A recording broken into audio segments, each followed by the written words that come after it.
Pai, nós te damos graça, obrigado pela sua bondade, sua compaixão, misericórdia.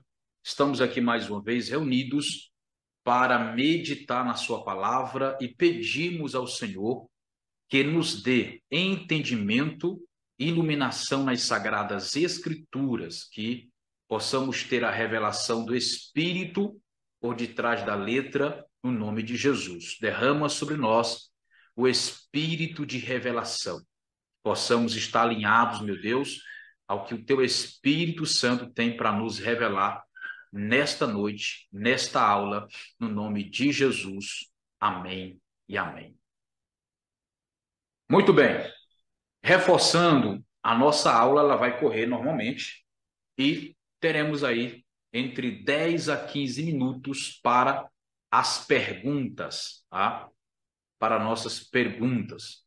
Você colocar suas dúvidas, fazer suas perguntas. Caso não consigamos responder todas durante esses minutos finais, você pode postar lá no grupo suas perguntas e nós iremos te ajudar, ok? A entender aquilo que você não conseguiu entender. Mas vai dar tudo certo no nome de Jesus. Bom, essa é para ser a última aula nesse período sobre soteriologia, a doutrina da salvação. A doutrina da salvação, tá? E eu quero, nesta noite, com esta aula, deixar bem claro, se você já sabe, você vai ter mais munições para poder crer que a sua salvação está garantida, independente do que você faça ou deixe de fazer. Se o Senhor te salvou, você está salvo e não tem mais conversa, ok? Não tem mais conversa. Então, vamos tratar sobre esse assunto. Como entender biblicamente que eu estou salvo?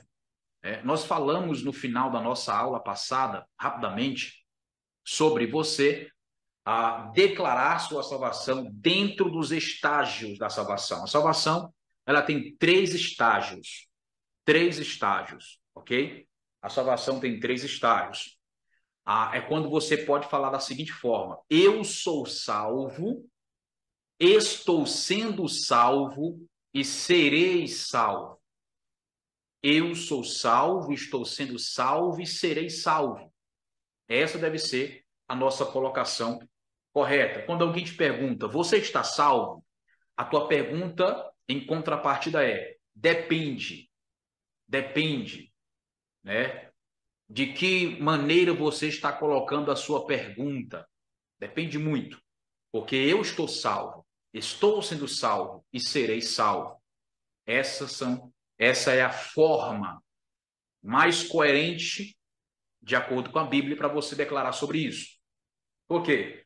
Vai ter textos que parece que está dizendo que você não pode falar que está salvo, que vai te fazer pensar que ninguém tem a certeza de que está salvo, mas só quando morrer, ou quando Jesus voltar, ou quando acontecer o arrebatamento, aí é que vamos saber quem está e quem não está. E para mim, gente, para mim, parece um pouco opressor você lutar por algo que você não sabe se você vai conquistar ou não, se é para você ou não, sabe? Você está em uma vida de renúncias, tá? Uma vida de renúncias e renunciar tudo e no fim não saber se será ou não salvo. Para mim não faz sentido isso aí, ok? Ou você tem convicção da sua salvação ou você não tem. Não existe esse negócio, não, só vou saber depois, não. Deus, pelo seu Espírito em Cristo, quer que você tenha convicção pela Bíblia da sua salvação. Então, a gente vai entender aqui que a salvação ela tem três estágios, ela passa por um processo de três estágios, tá? Que você pode sim, estando salvo em um estágio, não ser salvo em outro. Isso pode acontecer, tá? Isso pode acontecer. Então, como assim, pastor? Primeiro, Quando você entrega a sua vida a Jesus e ele aceita a sua vida, ele recebe você e decide te salvar, ele coloca no seu espírito humano o Espírito Santo. Nesse momento ocorre a salvação no seu espírito. Isso é o que chamamos de regeneração. É o ato de regenerar-nos. Ou seja, é um espírito que está morto por causa dos pecados, receber nele, pela conversão, o espírito da vida, que é o Espírito Santo. Aí ele vem e habita no teu espírito humano. Nesse momento você está salvo. E essa salvação que acontece no seu espírito é para sempre. Não perde mais. Não tem como mais perdê-la. É impossível perdê-la. Por quê? Teria que acontecer uma série de coisas que são impossíveis de acontecer para que você perdesse sua salvação no seu espírito. Então, o primeiro estágio, a primeira parte, primeiro ponto do processo de salvação da sua vida é o seu espírito ser salvo. O que é a salvação do meu espírito? É a reconexão que acontece entre o teu espírito e Deus.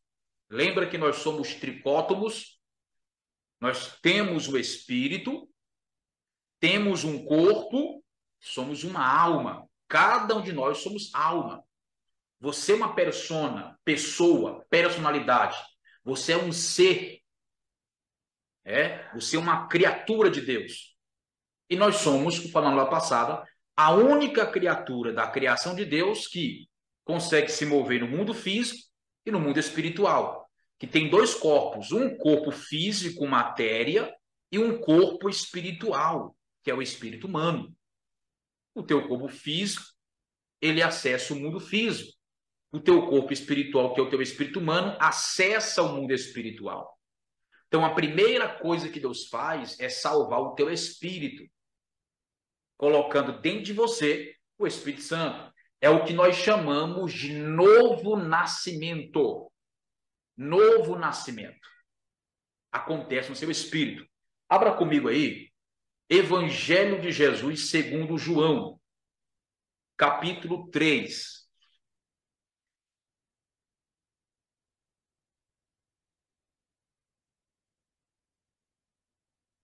João, capítulo 3.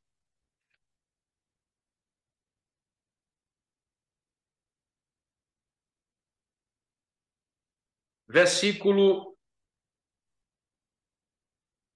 de número 5. Primeiro versículo 3, depois o 5 e o 6. Quem pode ler aí? João 3, versículo 3, depois o 5 e o 6.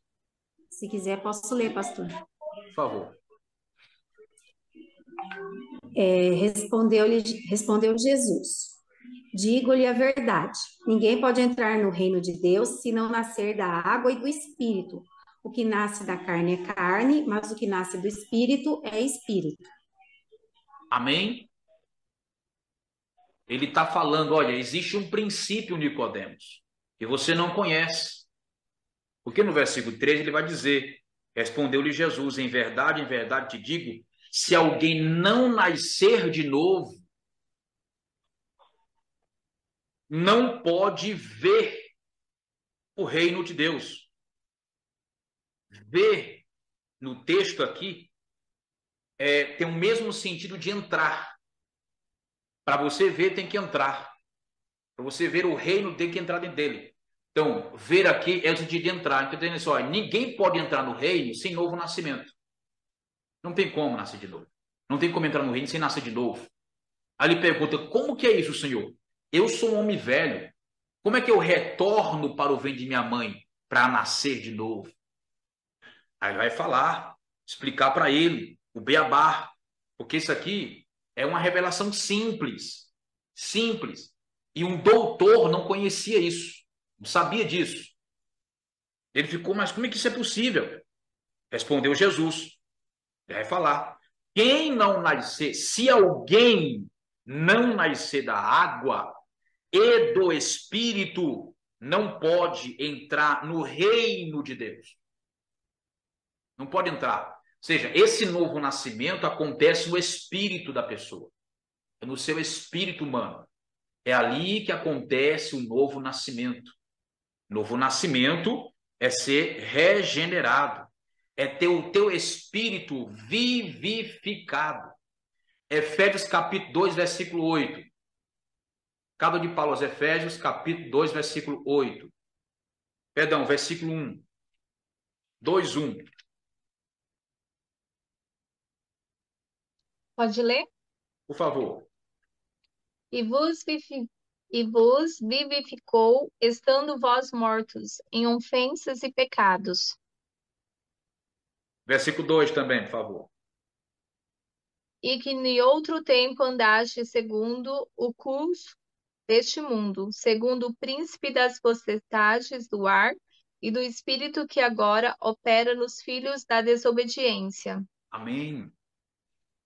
E vós, estando mortos nas vossas ofensas e pecados. Ou seja, nós estávamos mortos. Como mortos? Se as pessoas, você olha para a pessoa que não tem Jesus, ela está morta. Segundo a Bíblia, ela está morta, mas ela está andando, ela está falando, ela está se comunicando, ela come, ela dorme, ela acorda, ela tem família. Por que ela está morta? Eu vejo ela indo e voltando, respirando, falando, se comunicando. Como é que ela está morta? Morta no espírito. Ela precisa receber vida no seu espírito. E essa vida ela recebe quando ela entrega a vida para Jesus, que o Espírito Santo vem habitar no espírito dela. Aí acontece o novo nascimento. Ela nasceu para Deus agora. Ela nasceu para o reino de Deus agora. Novo nascimento. Por isso que a porta do reino é o arrependimento. A porta para entrar no reino é o arrependimento. O primeiro passo é a salvação, não é o último. É como disse o apóstolo na primeira aula. Sabe? Ele deu a primeira aula e a segunda aula. Ele falou que a salvação não é o objetivo final. Não é. Estou salvo, pronto, acabou. Não. Tenho que lutar pela minha salvação. Não. Ninguém tem que lutar pela sua salvação. Porque por mais que alguém lute pela salvação, essa pessoa não consegue se salvar pela sua própria luta. É impossível alguém lutar para ser salvo e ser salvo. É impossível. Então, quando a pessoa nasce de novo, ela recebe o Espírito no seu espírito humano.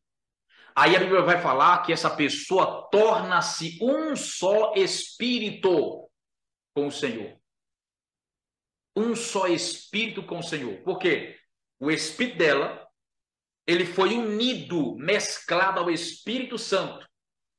E não dá mais para saber o que é o espírito humano dela e o que é o Espírito Santo, porque tornou-se um. Não tem como mais separar, não tem como mais dividi-los. Estão unidos, estão conectados, ligados, colados. Não dá para desconectar mais, é impossível isso acontecer. Isso é novo nascimento. É o primeiro estágio da salvação. Acontece no seu espírito humano. Quando Adão pecou lá no Éden, Deus falou para ele antes: coma de tudo que eu plantei.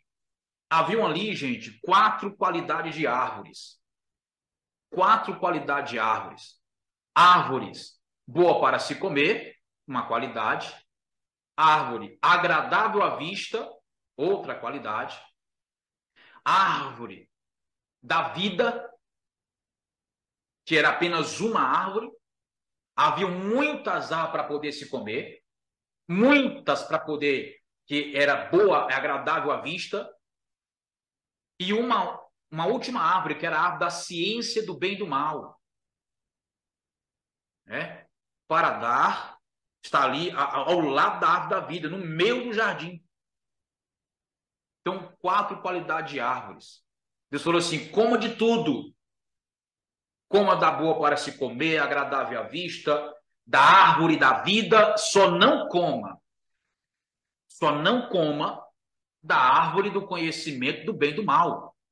Coma desta, porque no dia em que dela comeres, certamente morrerás. Então não coma dessa árvore que pode matar você. É o que o Senhor falou para ele. Adão entendeu a mensagem e ele nunca comeu dela. Ele fugia da árvore do conhecimento do bem e do mal, ele não queria saber dela. Estava fugindo dela todo o tempo. Mas também nunca comeu da árvore da vida. Adão nunca provou em vida na terra da eternidade. Porque Deus queria que Adão escolhesse ele. Ele falou, coma da árvore da vida. Ele colocou no meio do jardim de propósito. Para onde Adão ia no jardim, direita ou esquerda, frente ou para trás, ele tinha que passar pela árvore da vida. Ele amanhecia um dia e se encontrava com a árvore da vida. Sabe? O sol ia se pôr e estava lá a árvore da vida. Só que Adão nunca comeu dela. Nunca comeu dessa árvore. Para você ver. E aí o que acontece? Ao invés de comer da árvore da vida, ele come da árvore do conhecimento do bem e do mal. Da que não podia comer. A sua esposa comeu primeiro, né? Até então ela não tinha o nome de Eva. Até então Eva não tinha nome distinto de Adão. O nome de Eva e o nome de Adão era o mesmo nome, Adão, tá? E aí, depois que ela come, que recebe a sentença, aí Adão dá um nome para sua esposa e chama ela por Eva. Então, o que foi que fez Adão comer da árvore, mesmo sabendo que ele podia morrer? O que foi que aconteceu com Adão? Ele sabia, Deus falou para ele, se ele comesse, ele morreria. Isso era certo. Provavelmente, o texto não deixa isso claro, mas nós conjecturamos, tá? E não pecamos em fazer essa conjectura em relação a esse assunto. Provavelmente, ele viu que Eva não morreu e pensou, é verdade, Deus está nos enganando. É como diz a serpente para Eva, é minha esposa. Deus não quer que a gente se torne igual a ele, conhecendo o bem e o mal. Eu vou comer também, porque Eva está viva. E foi lá e comeu. Porque a morte que Deus disse que eles receberiam ao comer dessa árvore era a morte espiritual. Morte espiritual. Não era física, era espiritual. A morte física, ela seria gradativa. Ela ia acontecendo com o tempo. O pecado ia se multiplicando, o tempo de vida humana ia reduzindo. Você vê que os primeiros viviam quase 1000 anos, como Matusalém, quase 1000 anos. Hoje, chega aos 65, já está cheio de problemas. 70, já fechou uma geração. Aí vai, sabe? A Bíblia fala que o que passar disso, chegando aos 80, é fadiga e canseira. É só lidar com enfermidades, com males. Depende muito de como a pessoa leva a sua vida. Por quê? O pecado tem se multiplicado, o tempo de vida tem reduzido. O pecado multiplica, o tempo de vida reduz. O pecado multiplica, aumenta, e o tempo de vida reduz, diminui, torna-se menos cada vez mais. E aí, quando Adão come da árvore, ele morre espiritualmente. Há uma desconexão. Por isso que quando Deus veio no Éden, depois que Adão peca, Adão não está na porta esperando Deus. Porque todo dia, gente, todos os dias, Deus vinha no Éden. E Adão ficava na porta para receber Deus chegar. E a visão que Ezequiel teve de Deus, vindo montado nos seus querubins, em cima de uma plataforma, no seu trono, aquela mesma visão Adão teve todos os dias antes de pecar. Deus veio montado no querubim, os querubins pousavam na porta do Éden, Deus descia da sua carruagem e ia passar aquele resto de dia com Adão. Eu acredito, tá? Eu acredito que sempre que Deus visitava Adão, isso impedia que Adão conhecesse a noite. Impedia que Adão conhecesse a noite. Porque na hora que o dia virar, que a noite ia chegar, Deus chegava. E Deus é luz. E aonde Deus está, a sua luz ilumina tudo e todos. Então as trevas nunca entrou no Éden. Porque quando era de dia, estava o sol. E quando o sol ia se pôr, Deus vinha, Deus chegava. Então as trevas nunca invadiram, nunca entraram ali. Mas quando Adão pega contra Deus, aí Deus vem ainda lá no Éden, e aqui nós entendemos uma coisa importante, que Deus não tem problemas com o nosso pecado. Adão pecou, Deus não deixou de ir no Éden. Ele continuou indo, mesmo depois que Adão pecou. Deus não para de visitar você porque você pecou. Deus não para de estar com você porque você pecou. Porque o teu pecado nunca pega Deus de surpresa. Ele sabe que você vai pecar. Ele continua vindo. O pecado separa o homem de Deus e não Deus do homem. Nunca esqueça disso. O legalismo, a religiosidade prega diferente. O reino não fala isso. A Bíblia não diz isso, que quando um peca, separa de Deus. Não, gente, acabou. Não é mais o Antigo Testamento, não. Olha só. Você, hoje, não pode nem fazer a oração que Davi fez. Qual foi a oração que Davi fez? Senhor, não retires de mim o teu Espírito Santo. Você não pode fazer essa oração. Porque esta era uma realidade lá no Antigo Pacto, tempo da lei, na dispensação do mistério, quando Cristo não era conhecido como Cristo, só como o anjo do Senhor, ou o príncipe dos exércitos de Deus. No Antigo Pacto, podia-se orar dessa forma: não retires de mim o teu Espírito Santo. Por quê? Porque no Antigo Pacto ele vinha, operava e voltava. Vinha, operava e voltava. Não permanecia dentro do homem. Como ele não permanecia dentro do homem, não tinha como ser transformado. É por isso que você via Sansão pecando, mesmo com a unção que carregava. Por quê? Porque o Espírito Santo vinha, operava e saía. Não tinha tempo de transformar Sansão interiormente.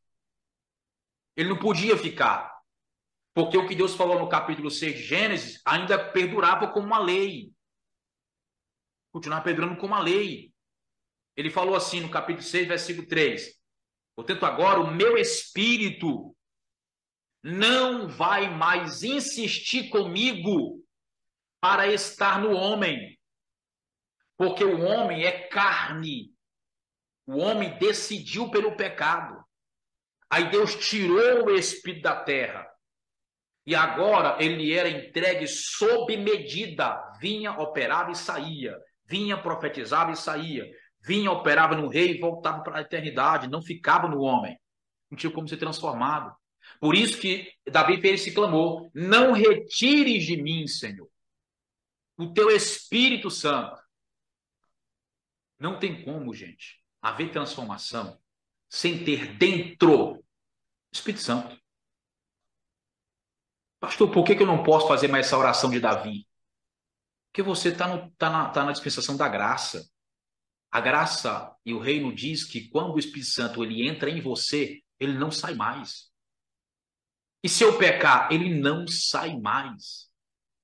Ele não entrou porque você era santo. Ele entrou porque você creu em Jesus.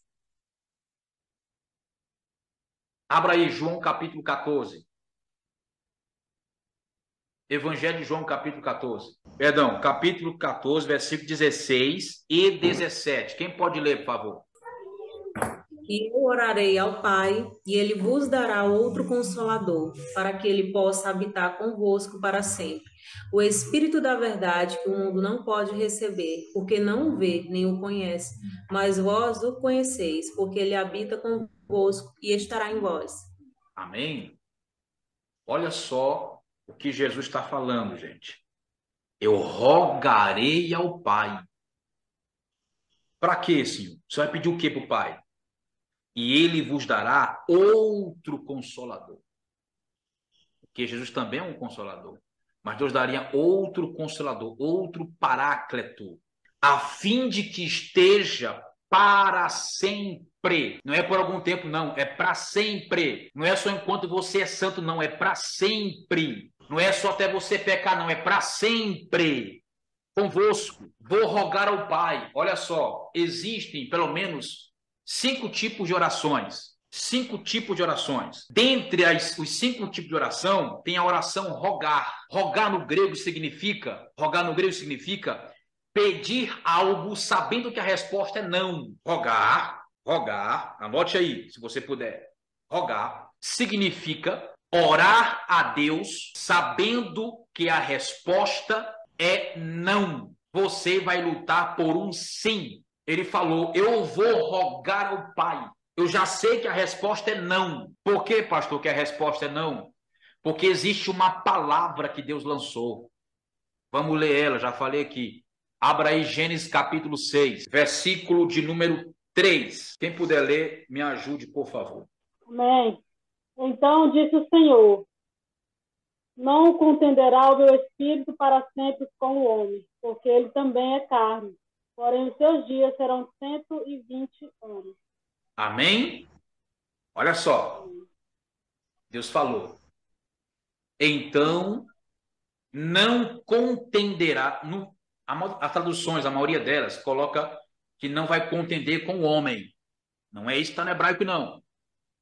No hebraico fala assim, ó. Não vai mais contender comigo, o meu espírito, em favor do homem. Contender aí, gente, não é negativo, não é uma fala negativa, é insistir. Não vai mais interceder, insistir comigo em favor do homem, meu espírito. Não vai mais. Por quê? Por causa do homem para sempre. Olha só, Deus falou que para sempre não daria mais o seu espírito ao homem. Por causa que o homem é carne. Carne é a natureza do pecado no homem. O homem é carnal, pecador, ama o pecado, escolheu o pecado, quer o pecado. Então, meu espírito, por mais que clame a mim pelo homem, não vou mais dar. Jesus sabia dessa palavra. Ele conhecia a Torá. Ele falou, vou rogar ao Pai, mesmo sabendo que está escrito lá em Gênesis 6:3, que o Pai não vai dar mais o seu espírito para o homem. Só que aí, Jesus tem uma ideia. Ele é sábio. Ele tem o espírito de sabedoria. Aí ele fala, é verdade, Deus não pode mais dar o seu espírito ao homem, ao mundo, mas pode dar para a igreja, que não é o mundo. Ela está no mundo, mas não pertence ao mundo.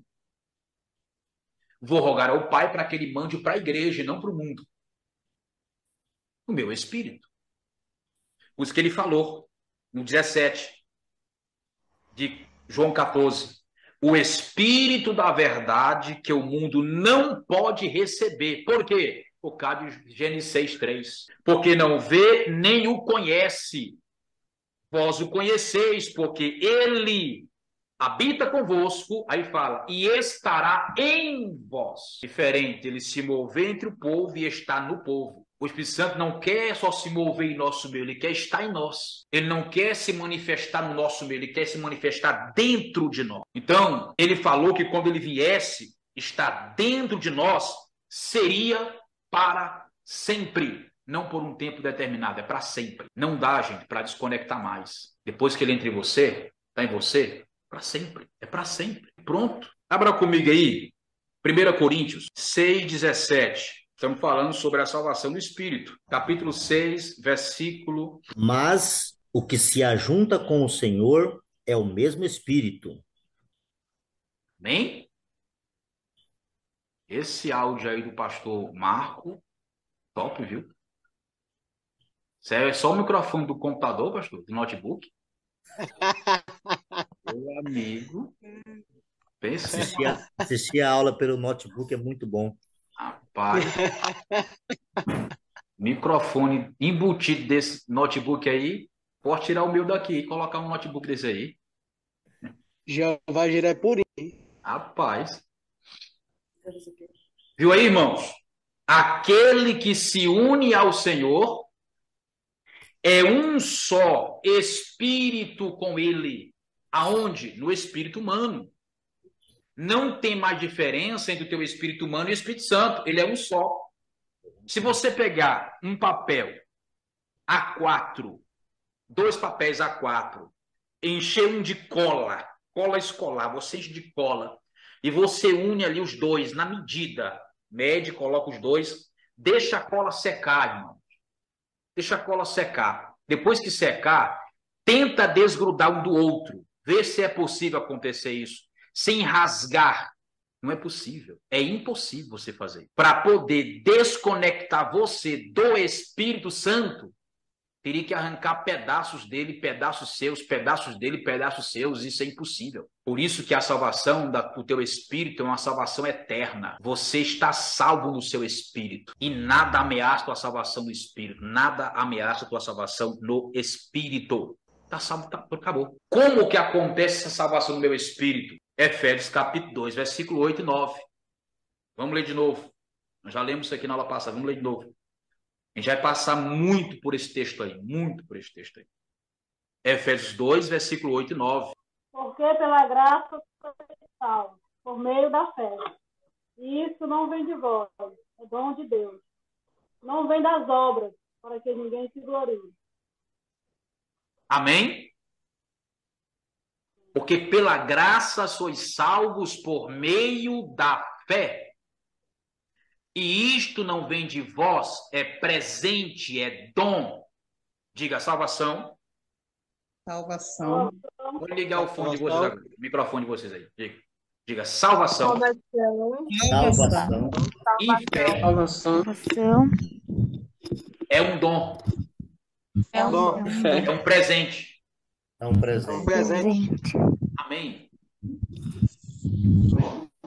Não esqueça disso. Presente dado, ele não toma de volta. Presente dado. Ok? É um dom, é um presente. Deus deu para você tanto a graça, como o ato de crer na graça veio de Deus como presente para você ser salvo. Você ser salvo. Ok? Então, esse dom que Deus deu para nós não pode ser tirado de você. Abra Romanos capítulo 11, versículo 29. Vamos caminhar na Bíblia, irmão. Vamos lá. Romanos 11, 29. Anote os textos aí também no seu caderno. 11, 29. Como diz aí?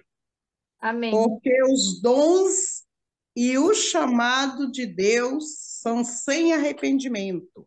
Aleluia. Amém? Amém. Os dons. A salvação é um dom, sim ou não? Sim. Sim.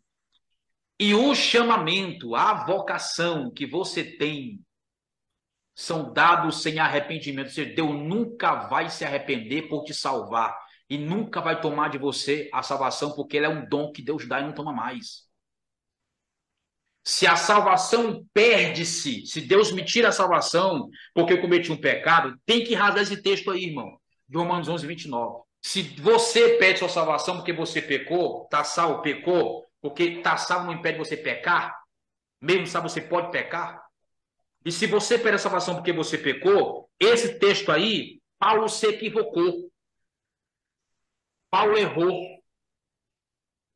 E se Paulo errou em alguma carta que ele escreveu, todas as cartas que ele escreveu estão ameaçadas em perigo. Se faltou inspiração em alguma carta, em algum texto para Paulo escrever, logo não tem como eu crer que em todas as cartas que ele escreveu ele foi inspirado. E a Bíblia não se contradiz. Nós sim, mas a Bíblia... Então, os dons e o chamamento são irrevogáveis, são dados sem arrependimentos.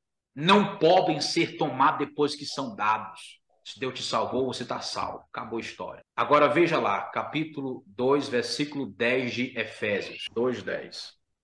Porque somos feitura sua, criados em Cristo Jesus para as boas obras, as quais Deus estabeleceu para que andássemos nela.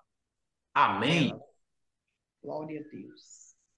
Ele fala no versículo 9 que a salvação não vem pelas obras para que ninguém se glorie. Irmão, se já é difícil conviver com outros irmãos na fé, agora imagine se a sua salvação fosse baseada pelas suas obras, a competição que seria e como seria insuportável viver junto como cristão. Porque ia ter aquela briga todo tempo. Você largou qual pecado para poder ser salvo? Eu larguei o adultério. Eu larguei pior que o teu. O que eu larguei é pior que o teu. Eu matei foi 1, e eu matei foi 10. Eu matei foi um bocado. Eu falei foi com o diabo cara a cara. Eu sou melhor que você. Pense aí, irmão. Se já tem briga, já tem competição em muitos lugares aí entre os cristãos, sabe? Imagine se eu fosse saber pela minha obra e você pela sua. Nós ia ter que se desviar só para fazer uma coisa absurda no mundo e voltar. Tá, agora eu sou sábio por uma coisa maior que eu fiz que você. Deus me ama mais do que você, porque está escrito que a quem muito perdoou, muito amou. E eu fui um bruxo depravado. Desse jeito. Irmão, não daria para ser crente, não daria para congregar não, irmão. O senhor se converteu ali, nunca pisou no mundo, tá lá, se converteu. Isso aí é fraquinho, isso aí é fraquinho, amigo. Nunca nem fez nada de errado para ser salvo. Oh, meu Deus. Não, irmão, não é pelas obras para que ninguém se glorie. Pastor, onde é que entram as obras na salvação?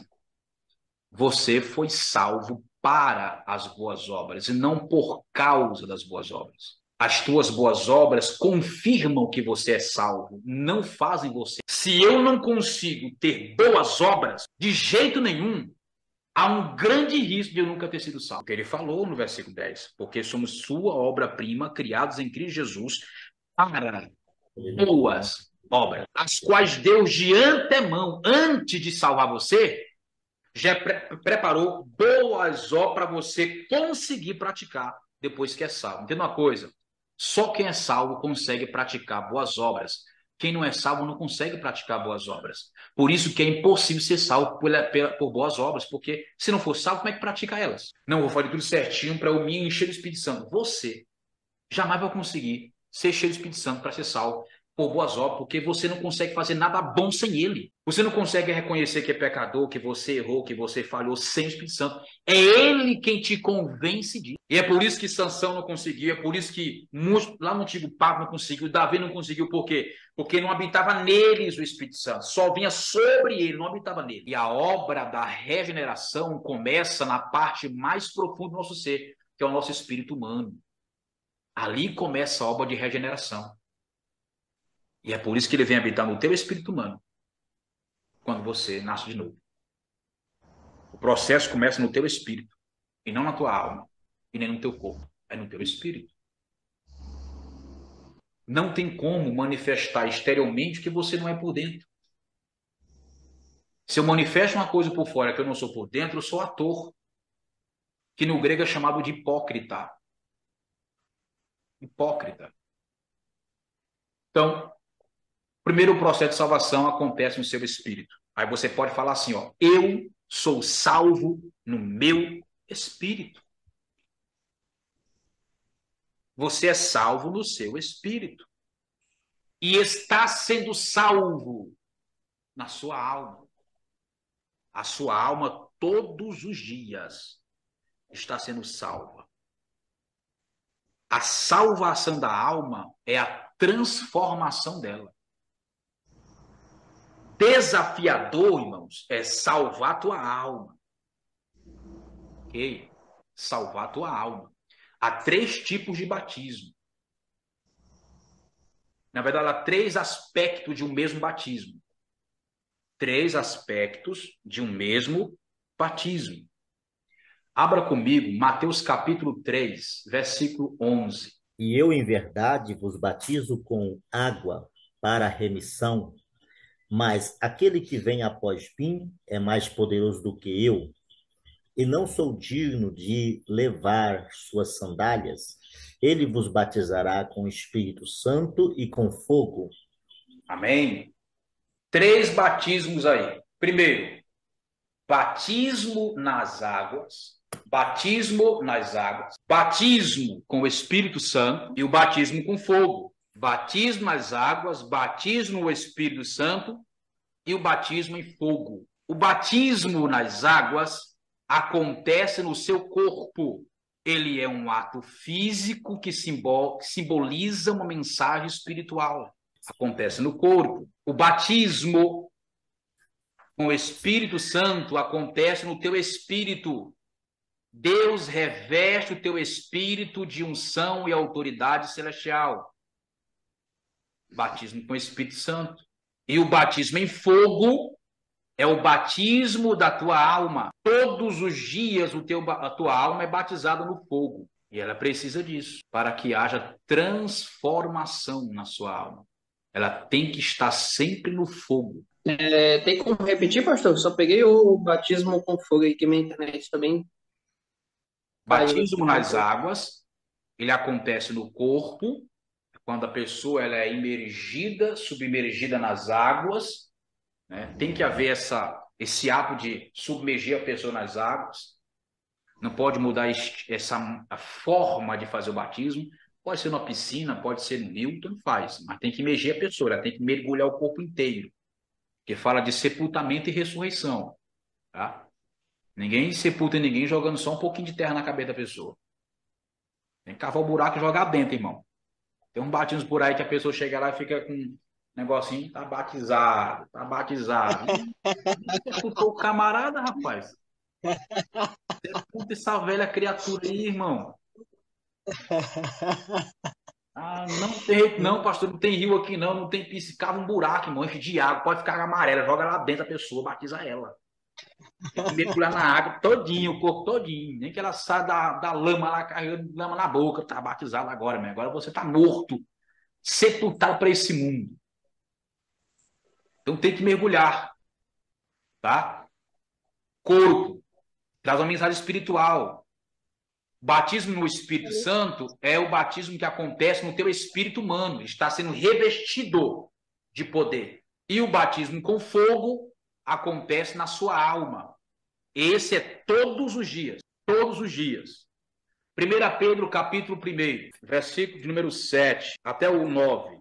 Para que a prova da fé, muito mais preciosa do que o ouro, que perece e é provado pelo fogo, e haja em louvor e honra e glória na revelação de Jesus Cristo, o qual, não havendo visto a mais, no qual, não vendo agora, mas crendo, vos alegrais com gozo inefável e glorioso, alcançando o fim da vossa fé, a salvação da alma. Amém? Salvação. Quando você completar a sua carreira, a sua trajetória cristã, a sua trajetória de fé, o final tem que ser o quê? Acabou. Salvação da sua alma. Deu certo, né?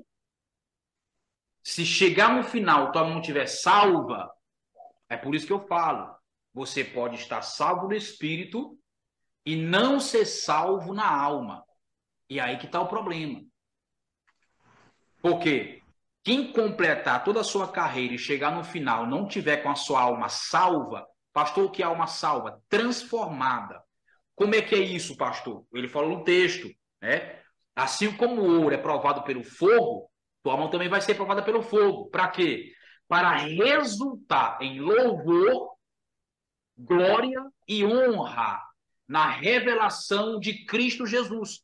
Ou seja, quando ele vier, ele se manifesta para você, tua alma tem que ter essas 3 coisas aí. Tem que estar em louvor, em glória e em honra. Se faltar qualquer uma dessas virtudes aí diante dele, está reprovado, irmão. A alma não foi salva. E quando chegar no final de tudo e você não tiver com a tua alma salva, transformada, você não vai reinar. Você não vai governar com Cristo. O que se perde se a alma não for salva? Mas meu espírito está salvo. Mas minha alma não foi salva. O que eu perco? Você perde o reino. Você não governa no reino com o Senhor. Ao invés de você governar no reino com o Senhor, você vai passar por um processo de purificação, transformação, que será justamente nessa disciplina dispensacional. Lá, só vai ser lançada a disciplina aqueles que estão salvos no espírito, mas não foram salvos na alma. Não conquistaram o reino de Deus. Entenda isso. Você não tem que conquistar a tua salvação. Você tem que conquistar o reino de Deus. Não lute pela sua salvação. Se você lutar pela tua salvação, você anula o que Cristo fez para te salvar. Porque você não é salvo pelo que você faz, você é salvo pelo que Cristo fez por você. Aí quando você crê no que ele fez por você, você é salvo no espírito. Agora, salvar a alma é com você, irmão. É com você. Por isso que é todo dia prova. Todo dia fogo. E este fogo aí é o próprio Deus. É Jesus te batizando no Pai. Entenda só. Coloque aí, ó. Coloque aí, ó. Batismo nas águas. Batismo nas águas é ser batizado no corpo de Cristo. Em Cristo. E ser batizado nas águas é o Espírito Santo te batizando no corpo, te batizando em Jesus. Batismo nas águas. Tá? O batismo com o Espírito Santo é Jesus te batizando no Espírito Santo. E o batismo com fogo é Jesus te batizando no Pai. Mas temos que ser batizados. E ele é o quê? Deus é fogo. Deve estar em Hebreus, né, pastor? Eu acho que é em Hebreus. Hebreus 12, 29. Quem pode abrir e ler, por favor? Hebreus 12, 29. Pode ler, por favor. Porque o nosso Deus é um fogo consumidor. Nosso Deus é um fogo consumidor.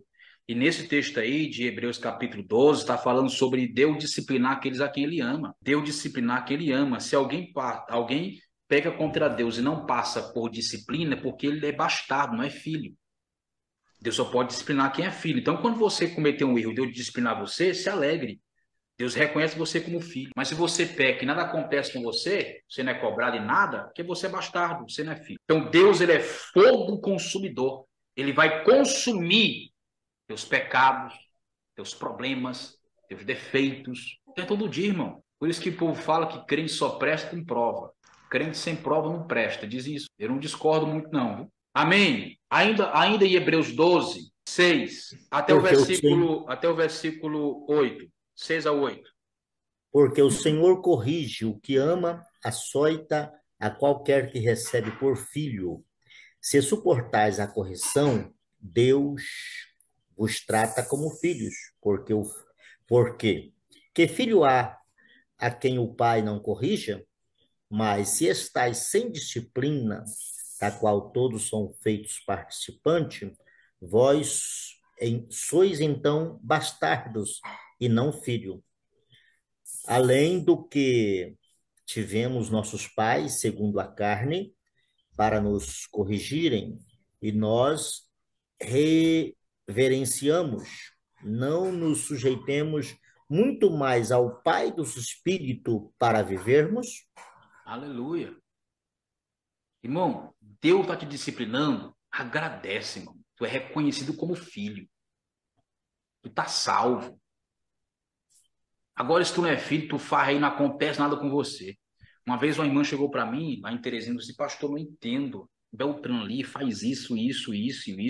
E, meu Deus do céu, não acontece nada com ela. Eu só penso, já entro no ataque. Sim, bem-vindo também, sou do mesmo jeito. Eu só penso em errar, já começo a apanhar. Mas, irmão, entenda uma coisa.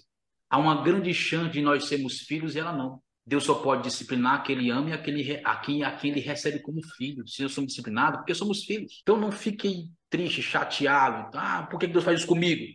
Só deixar de ser filho, irmão. Você não quer ser filho, então pronto. Uma vez filho, para sempre filho. Então aguenta aí, irmão. Então esse processo é a tua alma. Deus salvando a sua alma, transformando a sua alma. Tá? Primeiro processo, primeiro estágio, salvação do espírito. Acontece imediatamente que a pessoa se converte. Segundo estágio, a salvação da alma. Acontece todos os dias. É um processo diário. Né? A pessoa enfrentando fogo, desafios para a alma ser transformada. E o último estágio é a salvação do corpo. Que é quando o Senhor vai transformar quem está vivo e glorificar. E vai ressuscitar quem tem o corpo que morreu e transformar também, glorificar no corpo glorificado. Abra aí Efésios capítulo 4, versículo 30. E não entristeçais o Espírito Santo de Deus, no qual estáis selados para o dia da redenção.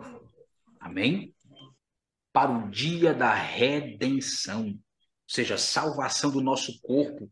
É quando o Senhor vai completar todo o processo de salvação do nosso ser. Então, repetindo, você está salvo no Espírito, sendo salvo na alma e será salvo no corpo. Esse é o processo. Para Deus completar a sua salvação. Precisa passar por este processo. Uma vez salvo no Espírito, para sempre, irmão. Para sempre. Não tem como perder mais essa salvação.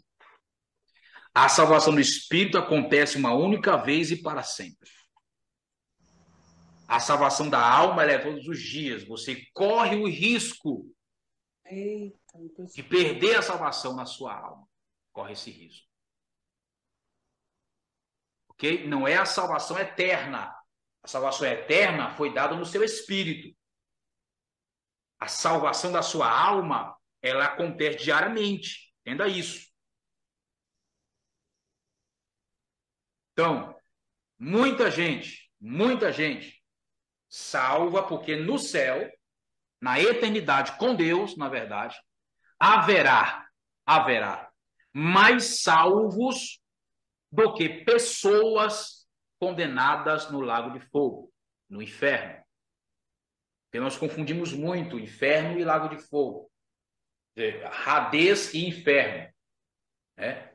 Hades ou Seol, existe o Seol e o Hades. Seol é o mesmo lugar que Hades. A diferença é que Seol é o nome hebraico e Hades é o nome grego do mesmo lugar. Quem morre hoje sem Cristo vai para o Hades, vai para o Seol. Chamado, e lá tem 3 lugares, 3 compartimentos. O Seol tem 3 compartimentos. Ele tem um compartimento que hoje está vazio, que ficava o céu de Abraão. Tem um abismo, onde estão presos os espíritos em cadeia, que são os anjos caídos. E outro lugar, que é chamado lugar de tormento, para onde vai a alma dos ímpios, que morrem sem Jesus. Tá? Morreu sem Cristo, entenda isso, morreu sem Jesus, não tem aliança com Deus, não tem aliança com Jesus, nunca foi salvo, vai para o lugar de tormentos que fica no Hades. Lá é um lugar temporário. Ficará lá até Deus levantar o grande trono branco para poder bater o martelo contra os ímpios. Porque dali ele vai pegar o Hades e lançar dentro do lago de fogo. Ok? Então você tem que compreender isso aqui. Isso aqui é importante você compreender. Você saber para onde vai, pastor. Tudo bem, você está salvo no Espírito. Ela morreu em aliança com o Senhor. Para onde vai essa pessoa depois que ela morre? Ela vai para o seio de Abraão ou paraíso. Mesmo nome, o nome de um mesmo lugar. Seio de Abraão, paraíso. Ok?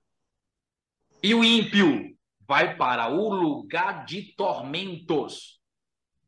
que fica no Hades, no Hades, ou Seol. Mesmo lugar, dois nomes diferentes. Um nome hebraico, um nome grego. Depois que a pessoa morre sem Cristo, morreu sem aliança com o Senhor, não tem mais volta. Não tem mais volta. Acabou. Não dá mais. Não tem, acabou, não tem mais volta. Ela vai para o lugar de tormentos. Lá, ela será atormentada por demônios, atormentada pelas chamas. Dali, ela vai para um lugar pior do que ali, que é chamado de Lago de Fogo. Ok? Lago de Fogo. Há 3 tipos de morte, 3 tipos de vida. Anote aí, 3 tipos de vida e 3 tipos de morte. Quais são os 3 tipos de vida?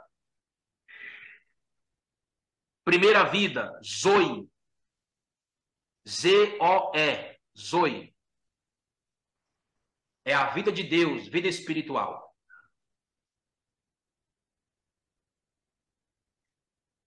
Segundo tipo de vida, psique. Psique. P-S-I-Q-U-E. Vida da alma. Vida almática.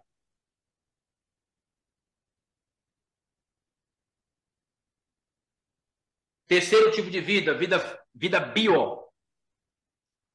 Bio, vida biológica, vida física do corpo.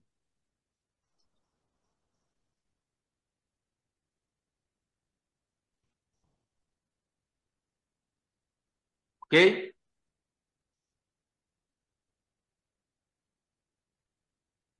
Três tipos de morte. Primeira morte, morte espiritual. Que morte é esta? É a desconexão do espírito do homem do espírito de Deus. Quem pode ler Isaías 59, versículo 1 e 2?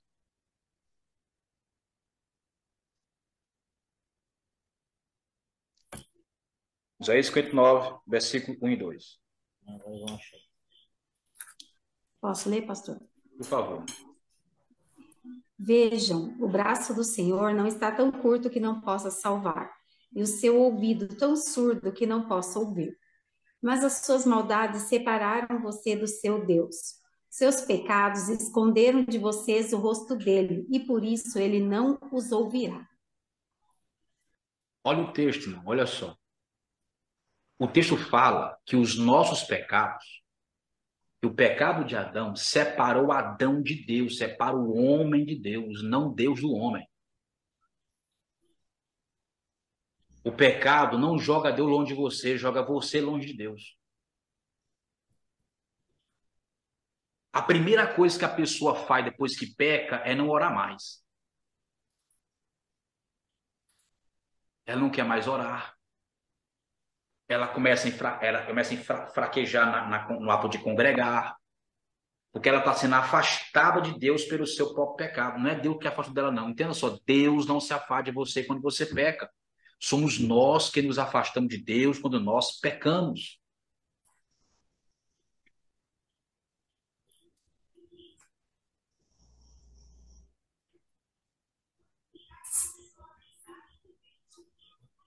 Amém? Levante sua mão assim, tá entendendo?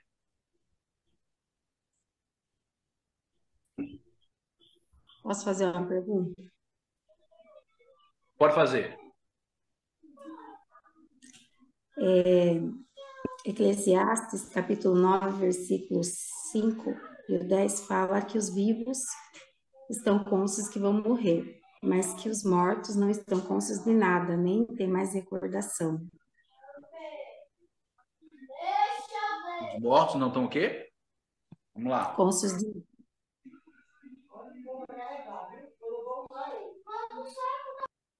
Boa pergunta. O povo que morreu tem consciência? Né? Será que eles têm consciência? Eles esquecem que morreu, acabou, não tem mais nada, já era, zerou tudo. Eclesiastes, capítulo 9, né? Isso. 9:5.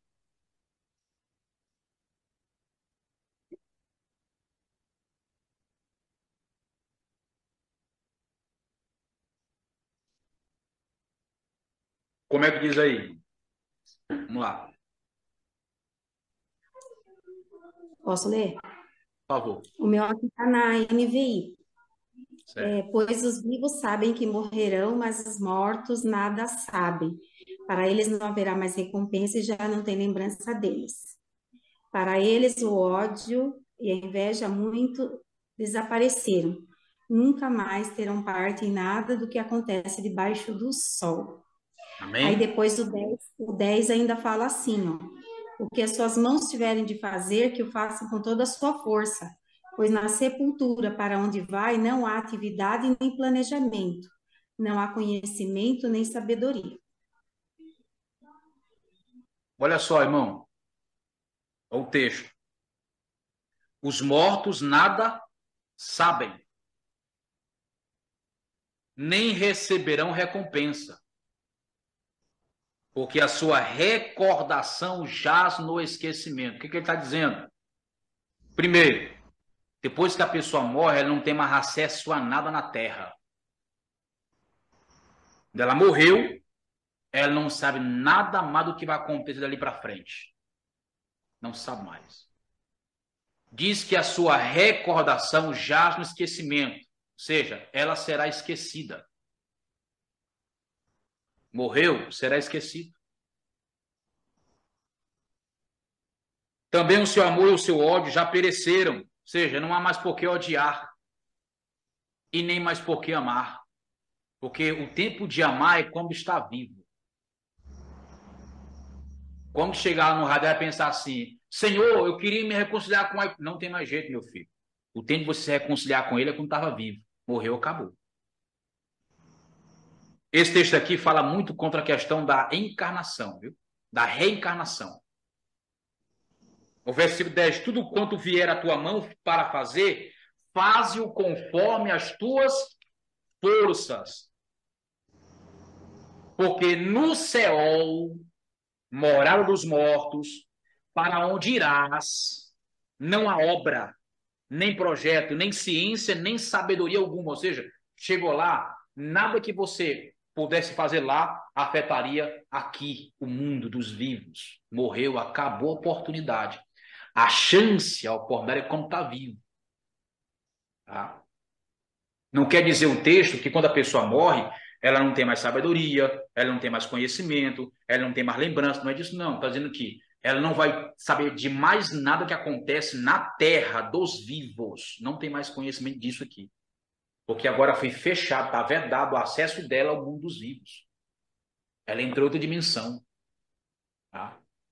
E se a pessoa entra no mundo espiritual, o senhor está aqui, sem aliança com o Senhor, e ela morreu sem essa aliança, ela entrou na eternidade e agora passou a ser um eterno pecador sem perdão. Não tem como mais ser perdoado. Por isso que o tempo de ser salvo é enquanto está vivo. Morreu, não tem mais como ser salvo. Acabou. O que Salomão está falando aí, aproveita quando está vivo e faz alguma coisa. Porque depois que morrer, por mais que queira, não conseguirá. Não tem obras no Hades, no céu. Não tem. As obras têm que ser feitas aqui na terra, não lá. Ok? Agora veja só. Lucas, capítulo 16.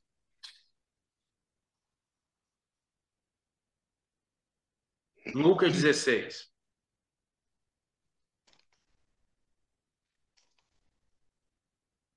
Versículo de número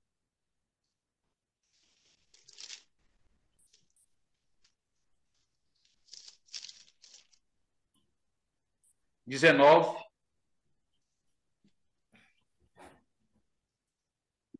Eu vou ler.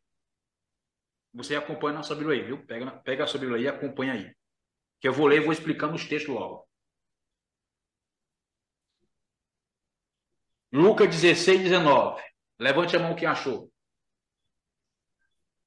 Vamos lá. Ora, uma pergunta. Em cima aí, do verso 19, tem um tema? Tem uma epígrafe? Um tema? Tem. Qual é o tema que tem aí, pastor Marco, na sua?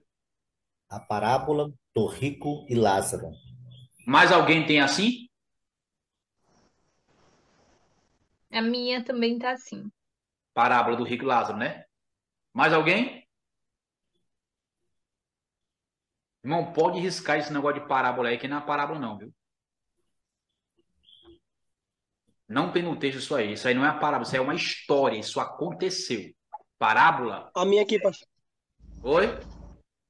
A minha aqui também tem parábola. Pois é, não é parábola. Quem traduziu colocou um título, colocou parábola. Segundo o que ele entendeu. Ele pensa que é uma parábola, mas não é parábola, não. Aí é uma história, um fato, aconteceu. Jesus está falando de uma realidade. Ele não está fazendo uma simbologia, não está falando algo que acontece, algo fato, verídico. Isso aconteceu. Ok? Por que que não é parábola? Vou já te mostrar por que que não é uma parábola. Ora, havia certo homem rico que se vestia de púrpura e de linho finíssimo, e todos os dias se regalava esplendidamente. E certo mendigo, de nome Lázaro, coberto de chagas, fora deixado à porta daquele, e desejava fartar-se do que caía da mesa do rico, e até os cães vinham lamber-lhe as chagas. Aconteceu morrer o mendigo, e ser sepultado, e ser levado pelos anjos para o seio de Abraão. Se fosse parábola, o que você lesse em Gênesis sobre Abraão era apenas mentira, é só uma lendazinha contada, não é realidade. Ele aqui citou o nome de duas pessoas, Lázaro e Abraão. Por isso que não é parábola. Porque se for parábola, Abraão é uma parábola, não é uma história verdadeira. Não foi um homem que existiu. Foi uma história contada por Moisés. Ok? Então não é parábola, é uma história, está contando algo que aconteceu. Ele começa a dar nome às pessoas, não pode ser parábola, gente. Lázaro foi uma pessoa que existiu. Então, se não fosse uma realidade, ele não colocava o nome Lázaro, e nem colocava o nome de Abraão aí, na história. Tá? Ele morreu, foi levado pelos anjos para o seio de Abraão, morreu também um rico e foi sepultado. No Hades, no Hades, estando em tormentos, levantou os olhos e viu ao longe Abraão e Lázaro no seu seio.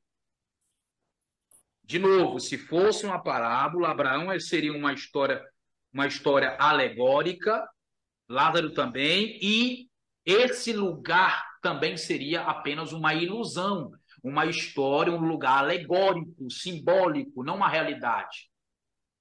Mas é uma realidade, irmão. Viu? Por isso, você não pega se você riscar esse nome parábola aí.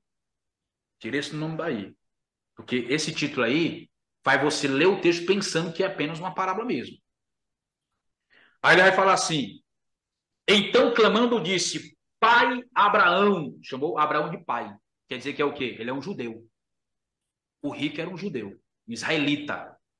Pai Abraão, tem misericórdia de mim e envia Lázaro para que molhe em água a ponta do dedo e me refresque a língua, porque estou atormentado nesta chama. Olha só. Ele está sendo atormentado em chamas. E ele pede água, gente. Entenda, tudo que teu corpo gosta de comer, beber a água, quando você bebe com aquela sede, que você sente aquela coisa maravilhosa, aquela comida que você come saborosa, que você gosta, aquela sensação que o sabor dá, quem sente é a alma, não é o corpo. O corpo é um escravo da alma. É um servo da alma. O que é carne? Carne. A carne é a alma governando o corpo sem o espírito. Ela escraviza o corpo para o corpo fazer coisas que traga sensações de prazer para ela. O prazer está na alma, não está no corpo. Aí ele pede água.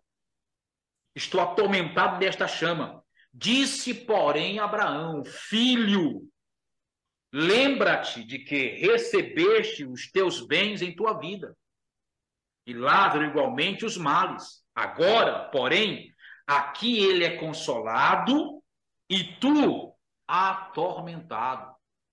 Gente, perceba só, quando Lázaro morre, não há mais por que o rico continuar vivendo. Na hora que Lázaro morreu, o rico já tinha que morrer também.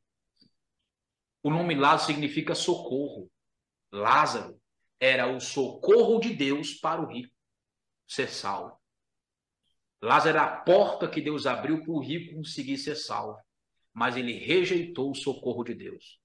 Já que Lázaro morreu, o único que Deus colocou para poder alcançar o rico, não havia por que mais ele viver. Então, morreu Lázaro, tinha que morrer o rico também. Ele começa a clamar. Lá dentro, olha só, primeiro, perceba só. Ele reconhece Abraão, ele reconhece Lázaro, ele sabe que aquele mendigo estava na sua porta todos os dias. Ele nunca deu nem migalha, nem ré de comida para ele comer. Dava para os cachorros, mas não dava para ele. Ou seja, a pessoa não perde a consciência depois que morre. Pelo contrário, ela é intensificada incontáveis vezes mais. Ela não esquece de quem ela conheceu aqui. Não, lembra de todo mundo. Todo mundo, irmão. Não morre e não fica com amnésia, não, irmão. A pessoa continua consciente de tudo. De tudo. Lembrou de Lázaro, falou de Abraão. Aí Abraão responde. E além de tudo, está posto um grande abismo. Olha só. Entre nós e vós. Abraão está falando como quem está no mesmo lugar. Até Cristo morrer. Escute só. Até Jesus morrer, todas as pessoas que morriam iam para o mesmo lugar, iam para o Hades, Seol. Tanto os salvos, justos, como os não salvos, os ímpios, iam para o mesmo lugar, que é o Hades. Chegava lá, iam para compartimentos diferentes. O justo, seu de Abraão. O ímpio, lugar de tormentos. E entre esses dois compartimentos, o seu de Abraão e o lugar de tormentos, havia um grande abismo. E nesse abismo estão presos os demônios, os anjos caídos. Estão em cadeias aprisionados ali. Ok? Estão lá aprisionados. Aí ele fala assim, Abraão, existe entre nós um grande abismo, que quem está aqui não pode ir para aí, quem está aí não pode vir para cá. Por causa deste abismo que nos impede. Então, irmãos, sempre que alguém morria, como justo, né, quem foi para lá? Todos que morreram no Antigo Pacto, todos que morreram antes de Cristo morrer e ressuscitar. Todos foram para lá. Davi, Jó. Você vai ver Jacó falando assim. Você vai ver Jó falando assim, Senhor, leva-me logo para o Seol. Jacó falou várias vezes, antes que minha alma, os seus filhos, desça ao mais profundo do Seol. Eles tinham consciência disso, que todo mundo ia para o Seol. Todos os salvos, todos os justos do Antigo Pacto, passou pelos portões do Hades, pelos portões do Hades, todos passou por lá. O diabo ficava lá. Essa era a única, sabe, ironia de zombaria que o diabo tinha. Ele ficava no portão. Davi morria, ele ficava no portão. É justo. Salvo. Mas vem para cá, tem que passar por aqui. Ficava lá. Até que Cristo morre. E muda tudo isso aí. Ok? Então você vê que ele está consciente. Abraão, que no tempo desse rico já estava morto, também está consciente, irmão. Consegue se comunicar. conversar, ou seja, intelecto, tem emoções, sente dores, tudo lá. E depois da morte, não estão em corpo, não, aí é alma, viu? Estão em alma, não é em corpo físico, não. Sem Aí ele dizer, continua. sem dizer, pastor, que em sã consciência, ele lembrou até daqueles que estavam na terra, né? Dos que estavam na terra. Sabia que tinha irmãos, que tinha pai, que tinha família, sabia de tudo. Aí ele fala assim, ó. Ele replicou, o rico, peço-te então, ó pai, que eu mandes a casa de meu pai. Mande a casa de meu pai. Pois temos 5 irmãos, para que lhes testifique solenemente, a fim de que não venham eles também para este lugar de tormento. Ou seja, ele está sentindo, irmão, compaixão dos irmãos. Lá dentro tem emoções, lá no Rabês. Lembrou que tem irmão. Respondeu Abraão, eles têm Moisés e os profetas, ouçam-nos. Eles têm a palavra, eles têm a lei. Se eles não conseguirem crer na lei, na palavra, nada os salvará. Mas ele disse, não, pai Abraão, mas se alguém dentre os mortos for até eles, olha só, se arrependerão. Se alguém que morreu, Senhor, for até eles, pai Abraão, eles vão se converter, eles vão se arrepender. Olha a resposta de Abraão, irmão. Abraão, porém, lhe respondeu, se não ouvem Moisés e os profetas, tampouco se deixarão persuadir, ainda que alguém ressuscite dentre os mortos. É possível, pastor, um morto visitar um vivo? Só se ressuscitar. Em alma não tem como. Só se ressuscitar. Abraão foi bem claro e sucinto. Ainda que dentre os mortos alguém ressuscite. Abraão não falou em hipótese alguma que era possível um morto em alma ir para a terra e falar com alguém que está na terra. Então, irmão, alguém que tem lá, que vai lá no espiritismo e vê um morto e diz que é um parente seu que morreu e veio falar com ele, não é o parente morto, não. É um espírito familiar que está ali na forma do seu parente falando com ele. A alma que Saul viu levantar da terra para falar com ele não era Samuel, não. Era um espírito familiar que veio falar com Saul. O que que diz lá em Hebreus, capítulo 9, versículo 27? Então, irmão, se você viu uma alma aí, não foi alma não, foi um espírito maligno mesmo, viu?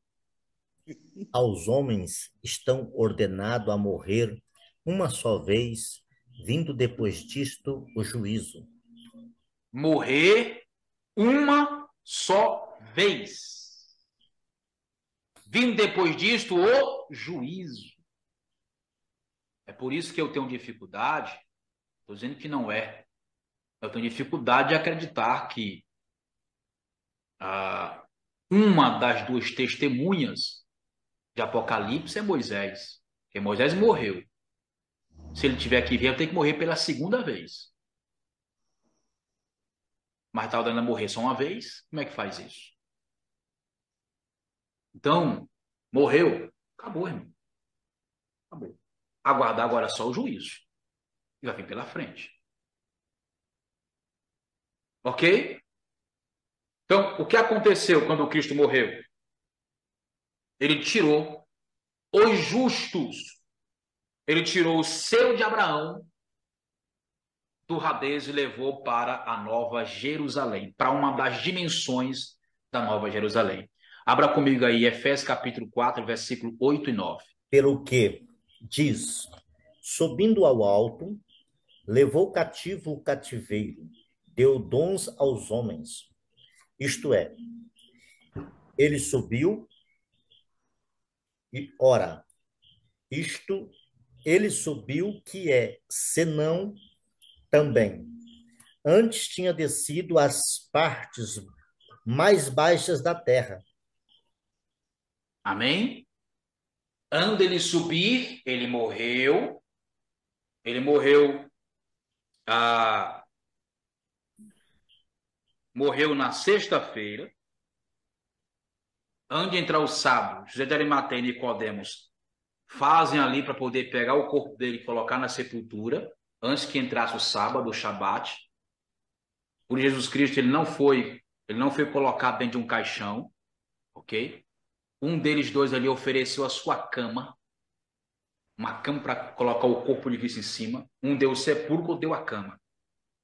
Sepulcro que ninguém nunca tinha entrado, ninguém foi sepultado. Colocou Cristo no sepulcro virgem e colocaram em cima de um leito, de uma cama. Não foi de um caixão. Aí, depois que ele morre, ele desce Jesus lá no Hades, tá? Vai no Hades. Primeiro lugar que ele vai visitar, ele vai visitar o abismo. Pregar aos espíritos em cadeias, aos anjos caídos. Não é pregar para converter, não. Ele vai só falar que tudo que foi profetizado a respeito dele era verdade. E que havia se cumprido, e que ele era o Messias. Que ele havia vencido a morte, o diabo e todo mundo. Aí ele foi e falou para os espíritos em cadeia para revelar para ele, porque eles só conheciam Jesus como capitão do exército de Deus. Eles ouviram agora como filho de Deus. Quando ele saiu do abismo, ele foi para o lugar de tormento, ficavam os ímpios. Foi pregar para ele, dizer que tudo que havia sido pregado a respeito dele na lei era verdade. E ele era o Messias. Não foi para converter ninguém, não. Só foi para poder fortalecer a mensagem que eles ouviram antes de morrer.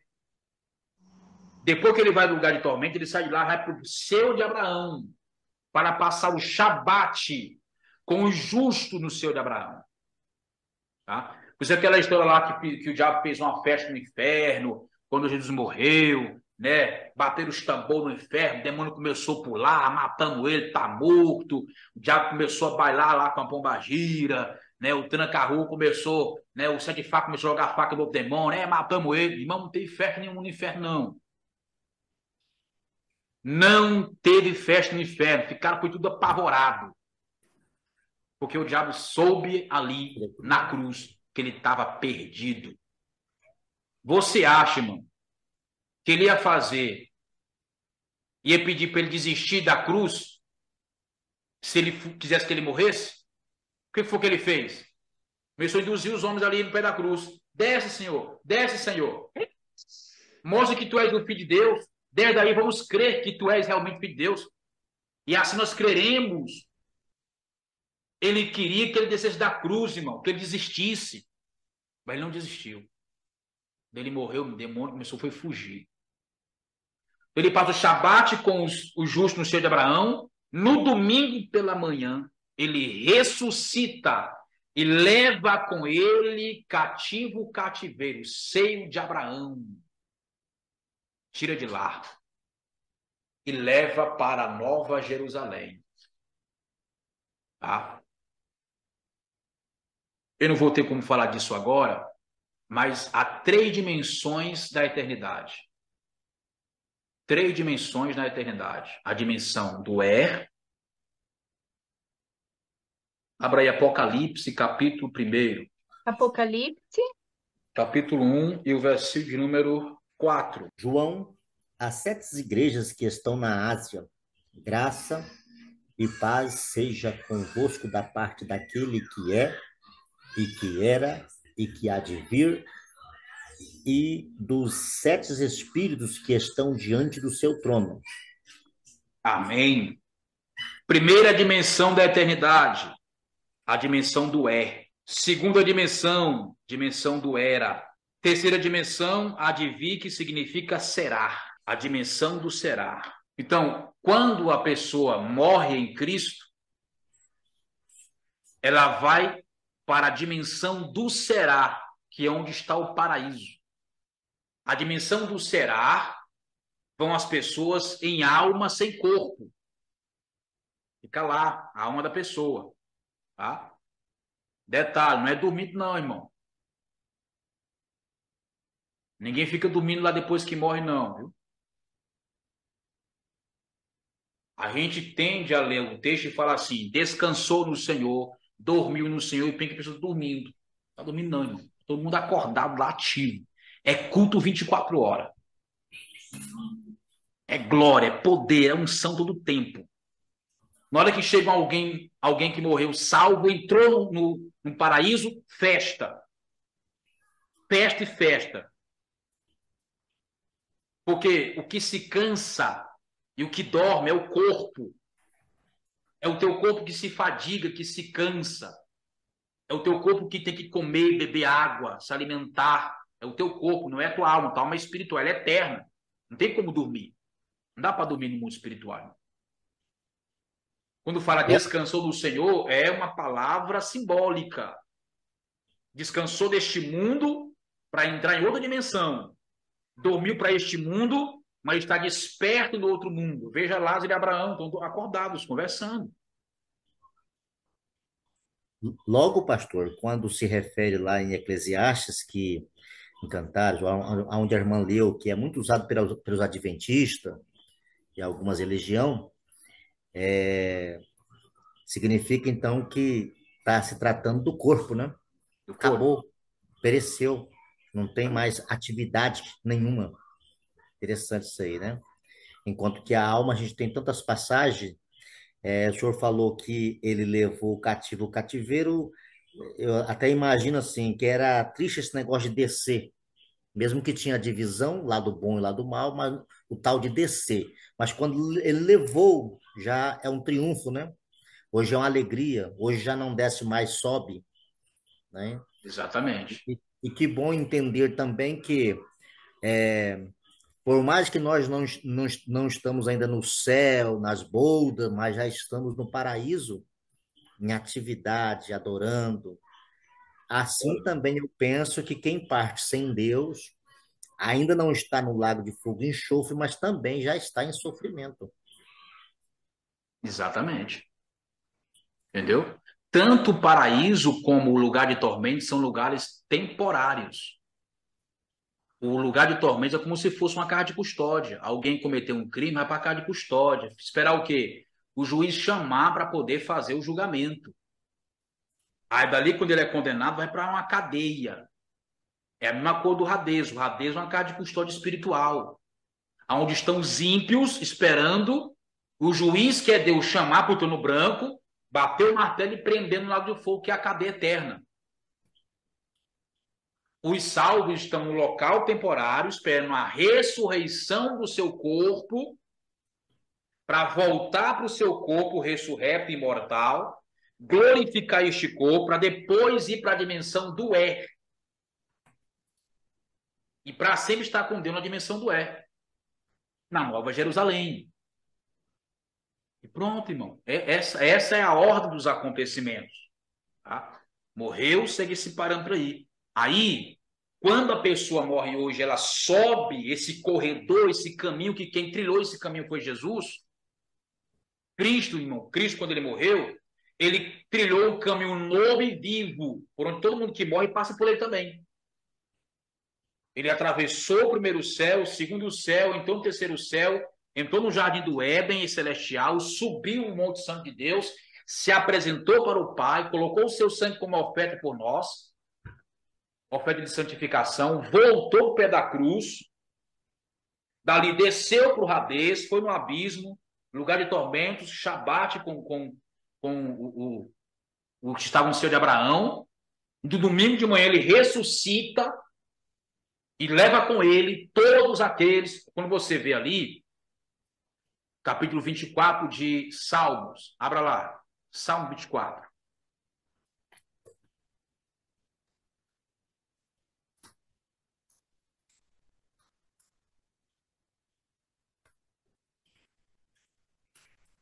Todos os versículos?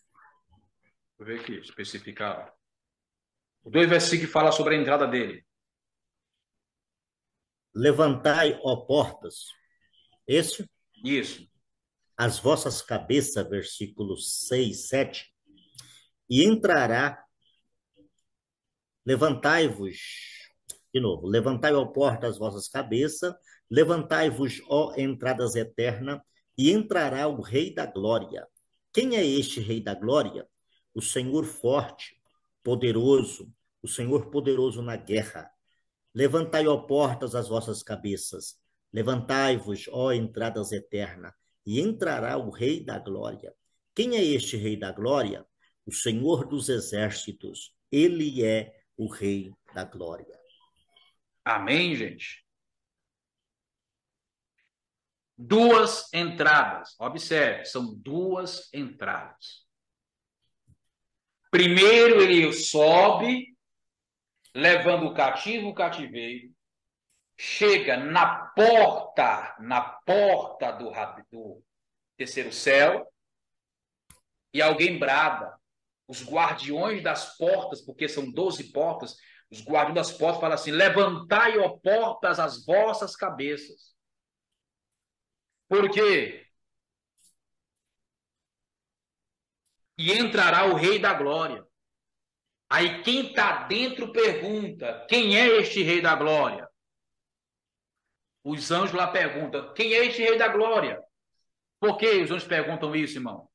Porque os anjos não conheciam Jesus como o Rei da Glória, apenas como o capitão dos seus exércitos. Aí quem subiu com Jesus, que estava lá no lugar, lá no seio de Abraão, que subiu com ele, responde para quem está dentro. Aí ele fala: o Senhor Jeová, forte e valente, o Senhor poderoso em batalha. É a primeira entrada. Ele entra acompanhado. E leva por será os que vão ser ressuscitados ainda. Coloca alguns na dimensão do porque existe ali um povo chamado Igreja dos Primogênitos, que estão na dimensão do hoje, diante de Deus agora, aquela multidão, chamado de Igreja dos Primogênitos. Abra aí, Hebreus capítulo 12, versículo 24, para nós podermos encerrar. Pode ler, pastor Zé? Por favor. E a Jesus, o mediador de uma nova aliança, e ao sangue da aspersão, que fala melhor do que o de Abel. O 12 e 24, né? 25, isso. É o 22, 12, 22 e o 23. Mas chegaste ao monte Sião, e à cidade do Deus vivo, a Jerusalém celestial, e aos muitos milhares de anjos, a universal assembleia e igreja dos primogênitos que estão escritos nos céus, e ao Deus, o juiz de todos os espíritos dos justos aperfeiçoados. Amém. Olha aí, irmão. Aí fala da entrada de Jesus lá no terceiro céu, na Nova Jerusalém, Monte Sião, a cidade do Deus vivo, que é a Nova Jerusalém. A Jerusalém celestial, a companhia de Jesus, estavam miríades e miríades de anjos. E a Assembleia Universal, Igreja dos Primogênitos. Ele levou ali do seio de Abraão, que estava no Rabês, para a Nova Jerusalém, e chamou essa igreja de Igreja dos Primogênitos. As primícias já foram. Uns ficou na dimensão do será, que foram os que ressuscitaram quando ele morreu, e quando ele morre, Jesus, muitos ressuscitam. Sepulcros se abrem e ressuscitam. Quando ele ressuscita no terceiro dia, que Cristo ressuscita, eles também saem do sepulcro, aparecem a mundo, depois sobe com o Senhor. Na primeira subida de Jesus com o corpo ressurreto, é o capítulo 7 de Salmo 24. Depois ele vai lá, deixa todo mundo lá e volta para a terra, passa 40 dias com os discípulos, e só pela segunda vez com o corpo ressurreto. Aí é o capítulo 8 e 9 de Salmo 24. Pela segunda vez ele entra lá no céu com o corpo ressurreto. Ok? Então, morreu hoje, entenda, está salvo no espírito, seu de Abraão, paraíso. Não está salvo no espírito, porque não entregou sua vida a Jesus, lugar de tormentos. Aguardar a sentença final. Irmão, quem morrer sem salvação não tem mais jeito não, acabou. Finalizou tudo. Tá? Então, glorifique a Deus porque você já está salvo. Você já está garantido na eternidade. A salvação que Deus te deu foi uma salvação eterna. Não tem como perder. É sua. Ele deu para você porque você creu. Qual é a sua luta? Governar. Salvar a tua alma. Ai, meu irmão, aí eu vou te falar. Você tem que aguentar perseguição, tem que aguentar, sabe, zombaria contra você, tem que aguentar pessoas te caluniar e não odiar essas pessoas, amar elas. Tem que aguentar, irmão, tem que amar mesmo de verdade os teus inimigos, porque vai fazer de tudo para você perder a salvação da sua alma. Se eu me dá paciência, vai levantar a gente para te estressar. Se eu me dá amor, vai levantar a gente para te fazer odiar, sabe? Se me dá amigo, Senhor, vai levantar um bocado de inimigo para você transformar em amigo. Aguenta, irmão, tem que aguentar. A salvação da alma não é fácil. Governar não vai ser fácil. É complicado. Mas se você perseverar até o fim, é quando fala o texto lá, se perseverar até o fim, será salvo. Não é a salvação eterna, vai salvar a tua alma. Qual é o teu desafio? Conquistar o reino, salvar a tua alma. Amém? Vamos às perguntas. Nós temos aí 6 minutos, irmãos, para a pergunta. Amém, Pastor. pastor. Eu posso começar? Pastora Alana, pode perguntar. Assim como eu acho que deve ter muitas pessoas que pensam da mesma forma como eu também estava pensando até hoje, até ouvir essa ministração, a respeito do antigo pacto e do novo pacto, com relação quando você falou de Davi, que Davi, né, o Espírito Santo visitava e não que ele não morava dentro da pessoa, né? E agora no novo pacto, você disse que não poderia fazer aquela oração que é para não apartar de mim o teu espírito. A minha pergunta é, eu entendi essa parte. A minha pergunta é, hoje, no novo pacto, você que é salvo, foi salvo e de repente se desviou. E aí a sua vida, quem está reinando agora é Satanás, ou seja, Satanás está dentro de você porque você está pecando, pecando, pecando. Aonde é que fica o Espírito Santo? Nesse momento, já que ele é sensível e onde tem o pecado, o Espírito Santo não pode estar os dois no mesmo lugar. Observe, o diabo ou nenhum demônio pode entrar no seu espírito. O que é endemoniamento, irmão? O que é endemoniação? É demônios subjugando a mente da pessoa. O teu espírito habita no seu... O Espírito Santo habita no seu espírito humano, não habita na sua alma. O máximo que o diabo consegue chegar, ou um demônio consegue chegar, é possuir a alma de alguém. É possuir o corpo de alguém. Não consegue possuir o espírito. Isso só cabe a Deus. Então, assim, é possível plenamente um cristão ficar endemoniado. Você sabia, olha só, aguenta o teu ouvido aí, irmão. Você sabia que Deus autoriza demônios entrar em crente? Vai lá, é a casta, pega ele, pode encher ele, demônio, pode entrar. Mas tem o Espírito Santo e um bocado de demônio também. Está na Bíblia, quem falou foi Jesus. Viu? Quais são os pecados, pastor, que faz com que alguém seja cheio de demônios? Não perdoar. Quem não consegue perdoar, quem insiste em não perdoar, pode esperar. O demônio vai possuir a vida dela. Eita. Até ela aprender a perdoar. Então, é possível um crente que tem o Espírito Santo no seu espírito ter demônio na sua alma. Ok? Entrou o Espírito Santo, o senhor está salvo, desviou, salve, irmão. Acabou. Você não sai dela, o Espírito Santo está nela ainda. Não sai dela. Primeiro, é impossível ela voltar se ela não tiver o Espírito Santo. Se ela não voltar, é porque ela nunca teve o Espírito Santo, nunca foi salva. É como o apóstolo falou, ratificou na aula passada. Se a pessoa se desvia, apostata, se abre a mão de tudo, fala contra Jesus, prega contra a Bíblia, ela nunca foi salva. Ela não perdeu salvação, ela nunca foi ter. Na verdade, ela nunca teve salvação. Ok? Então, é possível a pessoa estar no mundo e estar salva. Está salva. Ela não perde salvação, ela vai perder só o reino. No mundo ela vai perder só o reino. quando o Senhor voltar na sua segunda vinda, porque quem está desviado não vai ser arrebatado.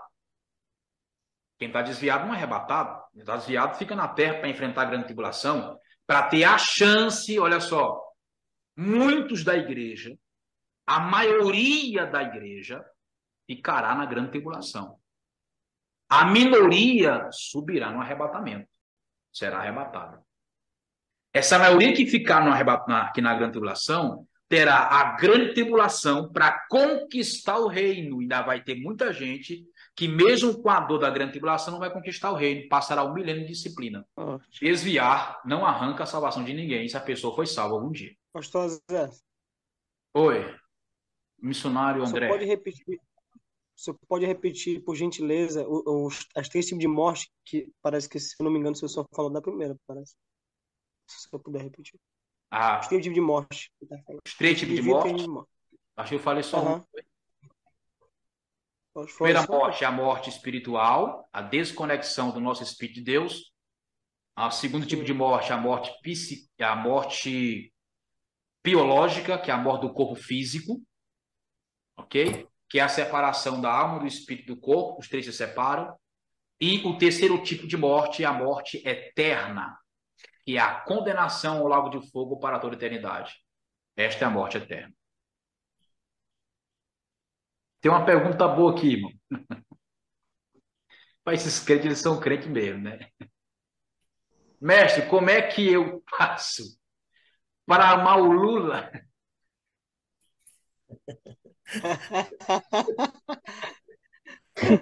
Mandaram para você essa pergunta? Irmã Letícia. Está apostatado da fé. Porque o senhor disse que tem que amar os inimigos. Agora deu ruim. Está apostatado da fé. Eu não sei se tem alguma exceção nesse caso. Ele tem que ir para o lado de fogo, porque senão ele vai querer dominar também a terra. Eita, meu céu. É complicado, irmão. Não é fácil reinar, não, viu? Amém, irmãos? Ligue a sua câmera aí. Vamos tirar nossa foto bonita e abençoada. Põe teu rosto, põe tua cara a tapa aí, irmão. Aleluia. Deixa Deus ver você. Vamos lá. Liga aí sua câmera, liga a sua câmera. Pastor Francisquinho é uma graça mesmo, viu? É um de Deus. Vou tirar foto, viu? Olha o sorriso.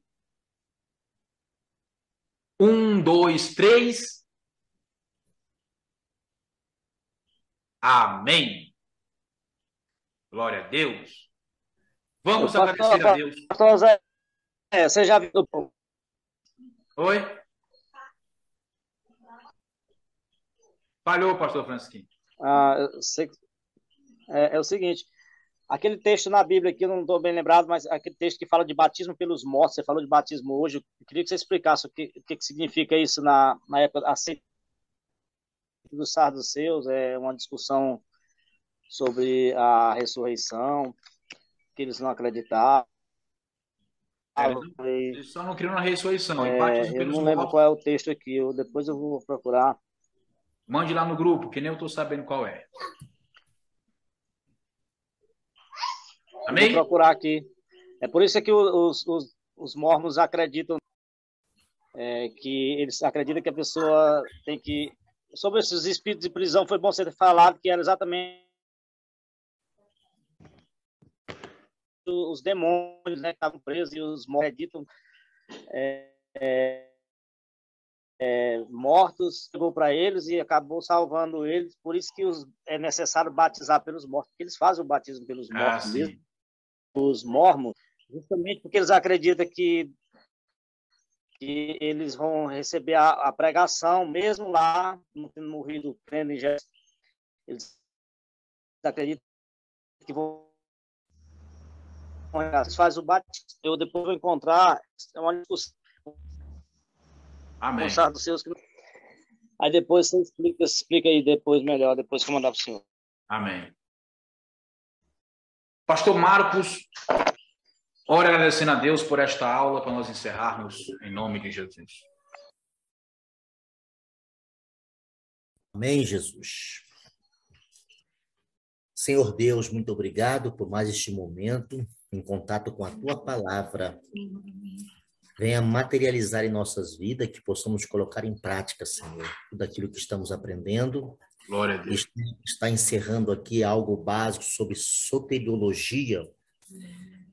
E já te agradecemos por tudo quanto ainda vamos aprender. Abençoe todos os teus filhos. Obrigado, Senhor, pela salvação do Espírito.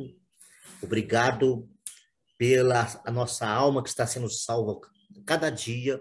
E que cada um de nós possamos reinar, meu Pai, no nome de Jesus. Amém. Glória a Deus. Deus abençoe a todos. Paz de Cristo. Próxima aula falar sobre basileilologia, o reino de Deus. Amém? Então será poderoso. Boa noite. Paz, saúde e graça sobre todos vocês, em nome de Jesus. Até a próxima aula.